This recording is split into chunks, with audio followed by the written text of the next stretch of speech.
El profeta Habacuc da una palabra en medio de la turbación, de los problemas, de la confusión, del dolor, una palabra de esperanza. El Señor le dice: escribe la visión y grábala en tablillas, que se lea de corrido, pues la visión tiene un plazo.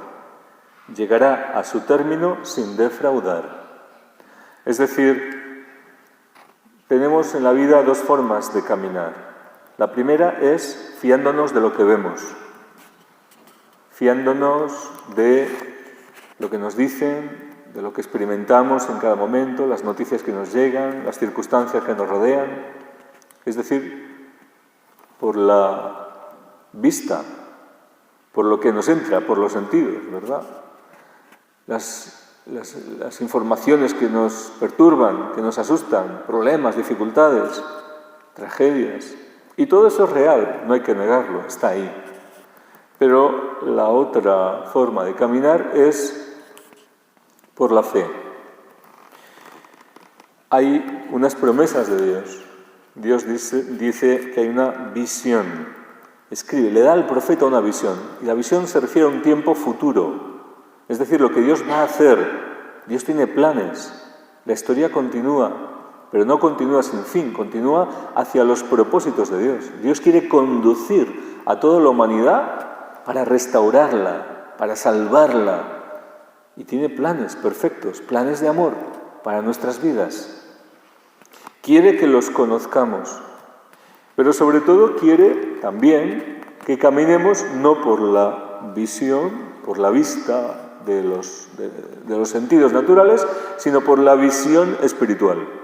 Es decir, la fe es la que nos permite adherirnos a las promesas de Dios y caminar imperturbables, ocurra lo que ocurra, pase lo que pase a nuestro alrededor, confiados en las promesas de Dios que se cumplirán, que tienen fecha y se van a cumplir. El justo vivirá por la fe.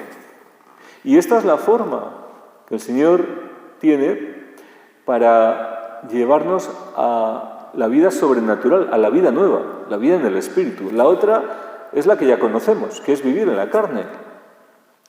Es decir, vivir tantas veces movidos por lo que nos parece, por lo que nos apetece, por lo que creemos que nos conviene, y tantas veces nos hacemos daño unos a otros, porque vivimos en el pecado. Sin embargo, el justo que vive por la fe agrada al Señor y además alcanza la recompensa. Es decir, las promesas que Dios tiene para nosotros. Dios actúa, Dios salva, pero necesitamos adherirnos a Él, confiar en Él, esperar en Él y, una cosa muy importante, obedecerle. El Evangelio nos llama siervos. ¿Y el siervo por qué se define? Porque obedece lo que se le manda. Se le manda una misión, un encargo, una tarea. Entonces, nada es nuestro. Nosotros, además, somos inútiles. Para la vida sobrenatural, para la vida espiritual, para la vida real, la vida divina, ninguno de nosotros podemos ni sabemos. Pero el Señor nos enseña. El Señor, con paciencia, nos va conduciendo. El Señor también viene a nuestro encuentro y nos va enseñando, nos va transformando. Y nos va permitiendo que podamos además colaborar con sus planes, porque esa visión que se va a cumplir no la va a hacer el Señor solo. Podría. Sin embargo, aunque Él es el que lo va a hacer, quiere que colaboremos en esos planes. Quiere que participemos del gozo de colaborar en los planes de Dios y ver el resultado, ver el fruto. No como espectadores, sino como participantes de los planes de Dios.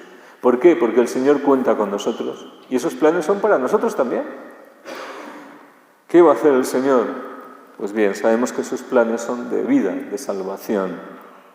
Y en medio de todas las dificultades y problemas que hay en este mundo, de las guerras espirituales, morales y de toda clase que padecemos, que sufrimos, el Señor viene a traer su reino de paz, de amor, de gozo, de vida, Pero este reino no puede conquistarse con un pacifismo bobalicón. Ese no es el reino de Dios, sino que los esforzados, los valientes, los guerreros, los que luchan, los que buscan al Señor con todo su corazón, lo conquistarán.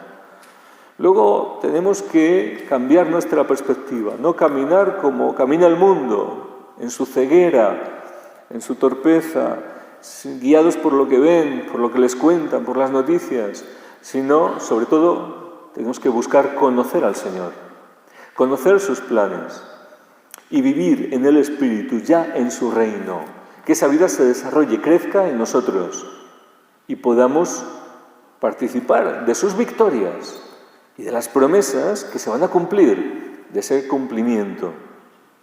El Señor regresa.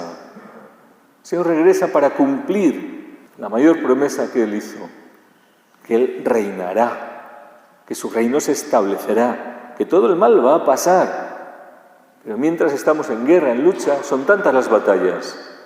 Y cada uno tenemos una batalla particular para que el reino de Dios venza en nuestras vidas, para que estemos con nuestro Señor y Salvador, llegado el momento culminante de nuestras vidas, y no nos encuentre fuera, perdidos, distraídos, siguiendo lo que no es Dios, ¿verdad? Pues bien, la promesa es firme, pero necesitamos caminar por la fe. Necesitamos aprender a vivir, a caminar en el Espíritu, a reconocernos humildemente nada. Ninguno puede ni sabe nada en las cosas de Dios. Si Dios no nos enseña, no nos vivifica, no nos guía. Pero esto no significa que ahora nos relajemos y digamos, como yo no puedo nada, no hago nada, ¿no? Todo es gracia, todo es don. Sin embargo, Dios espera que nosotros le busquemos con todas las fuerzas, que busquemos conocerle, conocer sus planes, conozcamos su palabra, busquémosle en oración y sobre todo practiquemos en la vida, porque no vale decir Señor, Señor, si no hacemos lo que nos dice. Practiquemos nuestra fe en la vida, con nuestra obediencia. Somos siervos inútiles. Hemos hecho lo que teníamos que hacer. Ahí está la fe en la práctica, en la vida, en la obediencia a los mandatos del Señor, en la obediencia a su voluntad, en la obediencia a su palabra, en poner en práctica lo que Él nos dice. ¿Por qué? Porque creemos en Él, le obedecemos. Y entonces vemos el resultado, vemos que el Señor es fiel, vemos que era verdad, que lo que Él decía era lo mejor. Esto exige, lógicamente, convertirnos, cambiar de vivir de una manera a vivir de otra manera. Que el Señor nos conceda esta gracia. El Señor avive la fe en nuestros corazones. Aquellos discípulos le pidieron, aumentanos la fe. Pues nosotros también se lo podemos pedir. Y Él les puso, para estimularles en la fe, esta comparación. Si tuvierais fe como un granito de mostaza, es decir, algo pequeñísimo, ¿verdad?, que casi no se ve, diríais a esta morera, arráncate de raíz y plántate en el mar, y os obedecería. ¿Por qué? Porque si estamos unidos al Señor por la fe, porque le estamos obedeciendo, porque estamos viviendo según su voluntad, según sus mandatos, entonces tenemos en nosotros un principio sobrenatural, porque la fe nos une a Dios sobrenaturalmente. Estamos ya participando de su reino. Entonces ya la realidad en la que entramos es otra, no es esta natural. Estamos viendo ya en otra dimensión, la sobrenatural, la vida en el Espíritu. A que no es natural que un árbol se arranque él solo de la tierra de raíz y se plante en el mar. Eso no es natural. No es natural. Eso sería algo sobrenatural, prodigioso, ¿verdad? Pues bien, el Señor espera que nosotros nos arranquemos también de nuestros apegos, del amor al mundo, de nuestro caminar en la carne, de tantos pecados enquistados en nuestras vidas.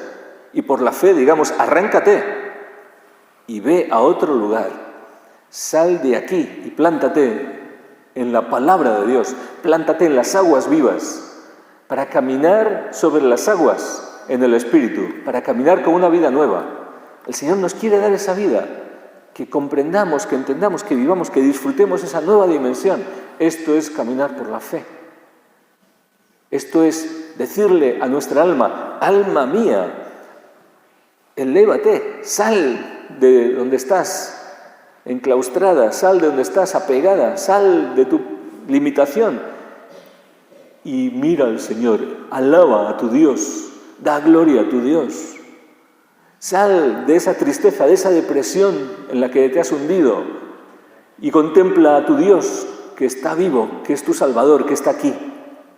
Y vive, recibe vida, esa vida nueva, esa vida en el Espíritu. Camina de forma nueva por la fe. El Señor nos da este poder, pero tenemos que obedecerle, tenemos que practicarlo, tenemos que hacer crecer nuestra fe, que nos une al Señor y nos permite caminar en esa vida nueva, en la vida sobrenatural, en la vida de la gracia, para que el Espíritu Santo, que es Dios mismo, el amor de Dios y que quiere cambiar nuestras vidas, pueda darnos un corazón nuevo, un espíritu nuevo, una vida nueva, porque para Dios nada es difícil, nada es imposible y todo es posible para el que cree, para el que está unido a Él.